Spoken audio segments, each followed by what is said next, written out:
ভুলটো দেখাই দিবলৈ বাদ দিয়ক আজিৰ পৰা। আপুনি যদি কাৰোবাৰ শুভাকাংক্ষী তেনেহ'লে সেই শুভাকাংক্ষীজনৰ ভাল ভাবি যদি আপুনি ভুলটো দেখাই দিয়ে তেনেহ'লে আপুনিয়ে শত্ৰু হৈ পৰিব। সেয়েহে মানুহক আপুনি কিবা ভুল দেখিলেও ক'বলৈ বাদ দিয়ক। যদি কিবা দেখিছে তেনেহ'লে দেখি শুনিও চুপে চাপে থাকক। বৰ্তমান সময়ত এইটোৱে নীতি অৱলম্বন কৰাটো অতি প্ৰয়োজনীয়। যদি আপুনি কিবা ভুল দেখি ক'বলৈ যায় তেনেহ'লে আপুনি ঘূৰ শত্ৰু হ'ব।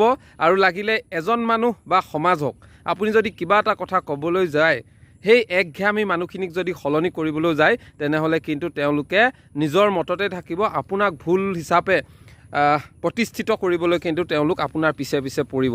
সেয়েহে কিছুমান কথা আপুনি দেখি শুনি ভুল দেখিলেও নক'ব, মনে মনে থাকক। কাৰণ আপুনি সমাজ সংস্কাৰ কৰিবলৈ হ'লে অকলে কৰিব নোৱাৰে। যদি কৰিব বিচাৰিছে নিজৰ মাজত কৰক। কাৰণ আনক যদি আপুনি কিবা ভুলটো দেখুৱাই ঠিক কৰিবলৈও চেষ্টা কৰে তেনেহ'লে আপুনি নিজেই ভুল হিচাপে পৰিচিত হ'ব। কাৰণ আপোনাক ভুল হিচাপে